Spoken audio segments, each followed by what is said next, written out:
يا أيها النبي إنا أرسلناك شاهدا ومبشرا ونذيرا وداعيا إلى الله بإذنه وسراجا منيرا وبشر المؤمنين بأن لهم من الله فضلا كبيرا الحمد لله رب العالمين والصلاة والسلام على أشرف الأنبياء والمرسلين وعلى آله وأصحابه أجمعين أعوذ بالله من الشيطان الرجيم بسم الله الرحمن الرحيم সম্মানিত দর্শক শ্রোতা ভাই এবং বোনেরা, আসসালামু আলাইকুম ওয়া রাহমাতুল্লাহি ওয়া বারাকাতুহু। আমরা আল্লাহ রাব্বুল ইজ্জত ওয়াল জালালের দরবারে তার অফুরন্ত অনুগ্রহের শুকর আদায় করি, যিনি ইসলামিক টিভি কর্তৃক আয়োজিত আজকের এই সিরাজুম মুনিরা অনুষ্ঠানে আমাদেরকে উপস্থিত থাকার সুযোগ করে দিলেন। এজন্য আমরা পড়ি আলহামদুলিল্লাহ। সম্মানিত ভাই এবং বোনেরা, বিগত পর্বে আমরা আলোচনা করেছি রাসূল পাক সাল্লাল্লাহু আলাইহি ওয়াসাল্লামের যৌবনের সূচনা এবং যৌবনকালে হিলফুল ফজুল এর মাধ্যমে সামাজিক কর্মকাণ্ডের ব্যাপারে আমরা কিছুটা আলোকপাত করেছি।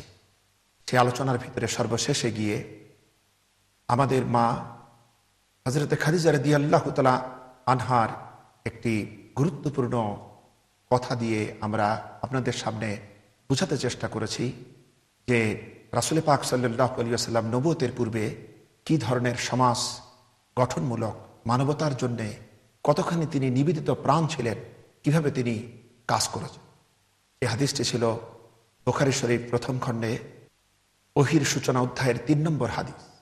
সম্মানিত ভাইরা, আজকে আমরা আলোচনা রাখতে চাই রাসূল পাক সাল্লাল্লাহু আলাইহি ওয়াসাল্লাম যে সুনাম সুখ্যাতি মানব সেবা করে অর্জন করেছিলেন, তার প্রতিফল কি ছিল। হুজুর পাক সাল্লাল্লাহু আলাইহি ওয়াসাল্লাম জাহিলিয়াতের সেই পরিবেশে তিনি তার এই পবিত্র আলামিন এবং আস-সাদিক নাম মানুষের মুখে মুখে ঘরে ঘরে ছড়িয়ে গেল। এক পর্যায়ে হযরতে খাদিজাও সেই নামটি জানলেন। খাদিজা রাদিয়াল্লাহু তাআলা আনহা তার আত্মীয়দের মধ্যেই ছিলেন। খাদিজা রাদিয়াল্লাহু তাআলা আনহা ছিলেন আবার সেই সমাজের সবথেকে পূত পবিত্র মহিলা, তাকে বলা হতো তাহিরা বলে। তিনি ছিলেন আরবের সবথেকে বড় ধনাঢ্য ব্যবসায়ী। সমগ্র কুরাইশদের যত মাল সামান হতো সেই সম্পদের পরিমাণের তুলনায় বেশি হতো একা খাদিজা রাদিয়াল্লাহু তাআলা আনহার সম্পদ। যেহেতু তিনি ছিলেন তৎকালীন বিধবা মহিলা, পূর্বে তার 2 বার বিয়ে হয়। প্রথম স্বামীর নাম ছিল আবু হালা ইবনে জুরারা তামিমি। সেই ঘরে 2টা সন্তান জন্মগ্রহণ করে, হিন্দ এবং হারিস। পরবর্তীতে আবার বিয়ে হয় আতিক আল মাখজুমির সঙ্গে। সেই ঘরে জন্মগ্রহণ করে হিন্দ নামে একজন মেয়ে। এরপরে তিনি বৈধব্য জীবনযাপন করতে থাকেন। তার পৈতৃক সম্পত্তি এবং স্বামীদের পরিত্যক্ত সম্পত্তি মিলে তার বিপুল সম্পদের অধিকারী তিনি হন। তিনি নারী হওয়ার কারণে তিনি তো ওইভাবে পুরুষের মতো ব্যবসা করতে পারতেন না। তাই তিনি আরবের যোগ্য মানুষদেরকে তিনি রাখতেন, তার কাজে নিয়োজিত রাখতেন এবং তাদেরকে একটি সম্মানী দিতেন এবং তারা তার মালামাল নিয়ে সিরিয়ায় ব্যবসা করতেন। হযরত খাদিজা রাদিয়াল্লাহু তাআলা আনহা যখন আলামিন আস-সাদিকের খবর পেলেন, তখন তিনি তাকে ডাকলেন, ডেকে তাকে বললেন যে আপনি তো আমার আত্মীয়, আপনার গুণে আমি মুগ্ধ, আপনার সততা সর্বত্র প্রসারিত হয়েছে। আমি আশা করি আপনি আমার এই সম্পদ নিয়ে ব্যবসা করতে সিরিয়ায় যাবেন। হুজুর পাক সাল্লাল্লাহু আলাইহি ওয়াসাল্লাম আবু তালিব তার চাচার সঙ্গে পরামর্শ করলেন। চাচা খুশি মনে সম্মতি দিলেন এবং হুজুর সাল্লাল্লাহু আলাইহি ওয়াসাল্লাম তখন কুরাইশদের কাফেলার সঙ্গে হযরতে খাদিজার মাল সামান নিয়ে তিনি সিরিয়ার পথে রওনা হলেন। হযরতে খাদিজা রাদিয়াল্লাহু তাআলা আনহা তিনি হুজুরের খেদমতের জন্য তার বিশ্বস্ত গোলাম মাইসারাকে তার সঙ্গে প্রেরণ করলেন। হুজুর সাল্লাল্লাহু আলাইহি ওয়াসাল্লামকে তিনি বলেছিলেন যে আমি অন্যকে প্রতি বছর সম্মান হিসেবে যা দিয়ে থাকি, আপনাকে দেব তার ডবল। একদিকে হুজুর সাল্লাল্লাহু আলাইহি ওয়াসাল্লাম ছিলেন বিশ্বস্ত, আমানতদার, তিনি ছিলেন পরম সত্যবাদী। হযরত খাদিজা রাদিয়াল্লাহু তাআলা আনহার মাল নিয়ে তিনি যখন সিরিয়ায় গেলেন, সকল ব্যবসায়ীদের তুলনায় আল্লাহ পাকের মেহেরবানিতে হুজুরের সততায় বিশ্বস্ততায় মুগ্ধ হয়ে লোকেরা বেশি বেশি করে তার মাল সামান কিনলেন এবং হুজুরও সেই অর্থ দিয়ে আরও কিছু মাল সামান কিনে মক্কাতে এনে বিক্রি করলেন। ফলে দেখা গেল দ্বিগুণ ত্রিগুণ লাভ হলো অন্য যে কোনো বারের তুলনায়। এতে হযরতে খাদিজা মুগ্ধ হলেন, খুশি হলেন এবং হুজুরকে তিনি যে ডবল দিতে চেয়েছিলেন তার থেকেও বেশি সম্মানে তিনি প্রদান করলেন। এই কারণে হুজুরও খুশি হলেন। চাচা আবু তালিবের এই জরাচীর্ণ সংসারে যেন সুন্দর একটি আবহাওয়া বইতে লাগলো। হুজুর সাল্লাল্লাহু আলাইহি সাল্লাম এভাবে খাদিজা রাদিয়াল্লাহু তাআলা আনহার মাল সাবান নিয়ে ব্যবসা শুরু করলেন। পরিণামে কি হলো? হুজুর সাল্লাল্লাহু আলাইহি সাল্লাম যে অসচ্ছল অবস্থায় ছিলেন তা থেকে তিনি মুক্ত হয়ে আল্লাহর মেহেরবানিতে তিনি সচ্ছল হয়ে গেলেন। পরবর্তীতে আল্লাহ রাব্বুল আলামিন তার এই সচ্ছলতার কথা উল্লেখ করেছেন কোরআনে কারিমে, সূরাতুদ দোহা, কোরআনে কারিমের 93 নম্বর সূরা, আয়াতে কারিমা হচ্ছে 8।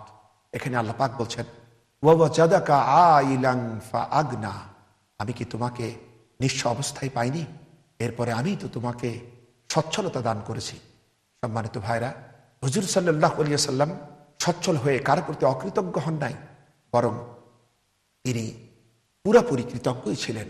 একসময় অর্থের অভাবে তার অন্তরের যে বেদনা ছিল, তার ভিতরে যে গুণাবলী ছিল তার বহিঃপ্রকাশ অর্থের অভাবে সম্ভব হচ্ছিল না প্রকাশ হওয়ার। কিন্তু অর্থ কড়ি তিনি লাভ করার পর, তার অবস্থা সচ্ছল হওয়ার পর তিনি তার বহিঃপ্রকাশ করেছেন বড় সুন্দরভাবে। তিনি এই ব্যবসা করতে গিয়ে তার এক ব্যবসায়ী পার্টনার যার নাম ছিল সায়েব, তিনি পরবর্তীতে বলেছেন যে তিনি যখন একবার হুজুর সাল্লাল্লাহু আলাইহি সাল্লামের সঙ্গে দেখা করতে এসেছিলেন তখন হুজুরের সাহাবারা বলেছিলেন, সেই ব্যক্তির প্রশংসা করে হুজুরকে অনেক কথা শোনাচ্ছিলেন। হুজুর তখন বলেছিলেন, সাহাবীরা শোনো, আমি তোমাদের তুলনায় এই ব্যক্তিকে অনেক বেশি চিনি। তখন সাহেব বলেছিলেন যে আমার মা বাপ আপনার জন্য কুরবান হোক, সত্যি আপনি আপনি আমার ব্যবসায়ের হিসাব নিকাশ, আপনার সঙ্গে আমার যেটা চলতো সেই হিসাব আপনি রেখেছেন স্বচ্ছ, আপনি কোনোদিন প্রতারণা করেন নাই এবং আপনি কোনোদিন কারোর সাথে ঝগড়াঝাটিও করেন নাই। সম্মানিত ভাই এবং বোনেরা, আরও একটি কথা আমরা জানতে পারি আব্দুল্লাহ বিন আবিল হামসার ঘটনা। তিনিও ছিলেন প্রখ্যাত সাহাবী। পরবর্তীতে তার সঙ্গে একবার হুজুরের কিছু লেনদেন বাকি ছিল। তখন আব্দুল্লাহ ইবনে আবিল হামসা বলেছিলেন, আপনি একটু অপেক্ষা করুন, আমি আপনার দেনাটা বাড়ি থেকে এনে মিটাই দেব। কিন্তু পরবর্তীতে আব্দুল্লাহ বাড়িতে গিয়ে কথাটি ভুলে গিয়েছিলেন। 3 দিন পর যখন তার স্মরণ হলো, তিনি তখন ছুটে এসেছিলেন। সে দেখেন হুজুর সাল্লাল্লাহু আলাইহি সাল্লাম সেই স্থানেই দাঁড়িয়ে রয়েছেন। হুজুর আমাকে দেখে কোনো রকম কটূক্তি করেন নাই, রাগ দেখেন নাই, বরং তিনি এতটুকু বলেছিলেন যে তুমি তো আমাকে বড় কষ্টে ফেলে দিলে। সম্মানিত ভাই এবং বোনেরা, এইভাবে হুজুর সাল্লাল্লাহু আলাইহি সাল্লাম ব্যবসা বাণিজ্যের দিক থেকে তিনি ছিলেন চরম পরিচ্ছন্ন এবং তিনি আমানতদারি, সততার, বিশ্বস্ততার পরম পরাকাষ্ঠা তিনি দেখিয়েছিলেন সেই জাহিলি জামান। সম্মানিত ভাইরা, এইভাবে আল্লাহ রাব্বুল আলামিন তাকে যখন সচ্ছল অবস্থায় আনলেন এবং খাদিজা রাদিয়াল্লাহু তাআলা আনহা তার ব্যবসায়িক কারবারে এবং তার খাদিম মাইসারা থেকে হুজুরের চালচলন, ব্যবহার, মানুষের সঙ্গে মেলামেশা, এই সমস্ত বর্ণনা শুনে হযরতে খাদিজা মুগ্ধ হয়ে পড়লেন। তিনি চেয়েছিলেন আর কখনো বিবাহ করবেন না এবং যে জন্য তিনি কুরাইশ নেতৃবৃন্দের অনেকেরই বিবাহের প্রস্তাব তিনি ফিরিয়ে দিয়েছিলেন। কিন্তু তিনি যখন দেখলেন যে আমার এই বিশাল প্রাচুর্য দেখবে কে এবং আমি কার কাছে সম্মান এবং নিরাপত্তা লাভ করতে পারবো, তিনি যখন হুজুর সাল্লাল্লাহু আলাইহি সাল্লামের ভিতরে এই মহান সততার ঔদার্যের পরিচয় লাভ করলেন, তখন তিনি হুজুরকে বিয়ে করার সিদ্ধান্ত নিলেন। আমরা এখানে হুজুরের মহান চরিত্র মাহাত্ম্যের পরিচয় লাভ করি। আল্লাহ রাব্বুল আলামিন নিজেও মুগ্ধ হয়ে কুরআনে কারীমের 68 নম্বর সূরা, সূরাতুল কালাম এর 4 নম্বর আয়াতে আল্লাহ পাক নিজে বলেছেন, ইন্নাকা লাআলা খুলুকিন আযীম, আপনি তো নিশ্চয়ই মহান পুত পবিত্র উন্নত চরিত্রের উপরে আপনি অধিষ্ঠিত। সুবহানাল্লাহি বিহামদিহি। হযরত খাদিজা রাদিয়াল্লাহু তাআলা আনহা মুগ্ধ হলেন এবং তিনি বিবাহের প্রস্তাব দিলেন। সেই সমাজে মেয়েরা নিজেরাই তাদের পছন্দ মতো পাত্রকে বিবাহের প্রস্তাব দিতে পারত। হযরত খাদিজা রাদিয়াল্লাহু তাআলা আনহা, তার বান্ধবী এবং তারও আত্মীয়, হুজুরেরও আত্মীয় নাফিসা, তার মাধ্যমে হুজুরের কাছে পয়গাম পাঠালেন। হযরত নাফিসা গিয়ে হুজুরকে বললেন, আপনি বিয়ে করছেন না কেন? হুজুর বললেন, বিয়ে করব, টাকা পয়সা পাবো কোথায়? তিনি বললেন যে এর কোনো দরকার নাই। হুজুর বললেন, তাহলে আমাকে কে বিয়ে করবে? হযরত নাফিসা বলেছিলেন, এমন একটি পাত্রীর সন্ধান আমি জানি যে রূপে, গুণে, ধনে, মানে, বংশে এবং আভিজাত্যে অতুলনীয়। হুজুর বলেছিলেন, কে সে? নাফিসা বলেছিলেন যে তিনি হচ্ছেন খাদিজা। হযরত রাসূল সাল্লাল্লাহু আলাইহি ওয়াসাল্লাম অবাক হয়ে বলেছিলেন, খাদিজা বিয়ে করবে? তখন নাফিসা সম্মতি সূচক কথা বলেছিলেন। হুজুর বলেছিলেন, তাহলে আমি আমার চাচার সঙ্গে আলোচনা করে দেখতে পারি।